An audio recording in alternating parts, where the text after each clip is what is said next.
How can you automatically generate many test vectors, many combination of inputs, to test your embedded systems, but respecting a certain use case, a certain scenario, defined in an easy manner?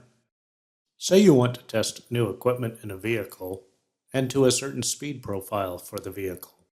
If that profile is defined manually, or you recorded it from some device, you get one deterministic test vector. But then you certainly have this question in mind. What if a slightly different set of inputs was injected in the system?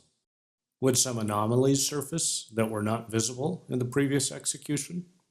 The same question applies if your system behavior depends on a set of parameters, such as calibration data in the automotive industry.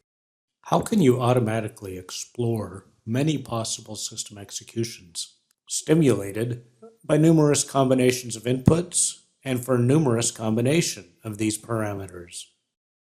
Look, for instance, to this test scenario. It generates a vehicle speed profile that is completely deterministic. If we unleash a bit the constraint on the acceleration and on the successive target speeds, and ask stimulus to generate 5 test vectors of 1,000 steps each, we get this. Let's go one step beyond. In this scenario, stimulus will randomly choose the next target speed. Let's generate a first test vector and a second one, or 10 in one shot. Here, you got 10 rather different speed profiles that can be used in stimulus to stimulate a functional specification, an FMU, or some compiled code. These 10 test vectors can also be exported into a CSV file and used in SIL or HIL testing environments. Let's go one step beyond again.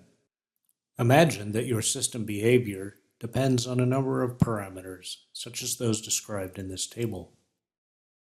Some combinations of parameters might be forbidden.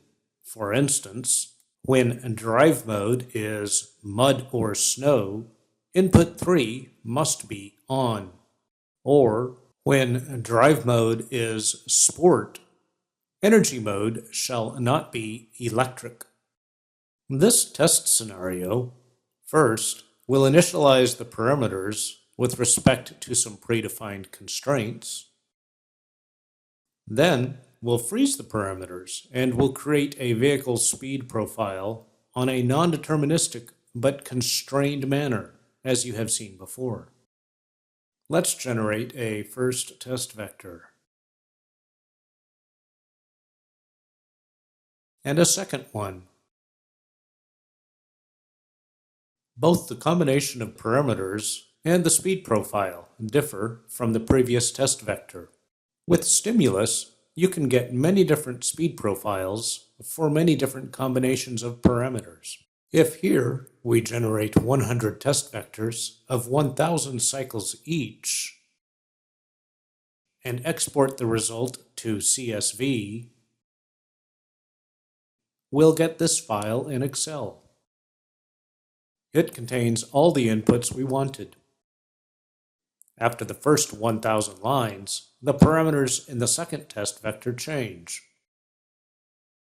You actually got a 100,000 lines Excel file containing your test inputs generated automatically.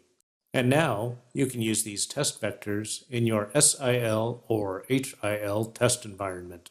You will find errors that a few deterministic test vectors would have missed. Try stimulus.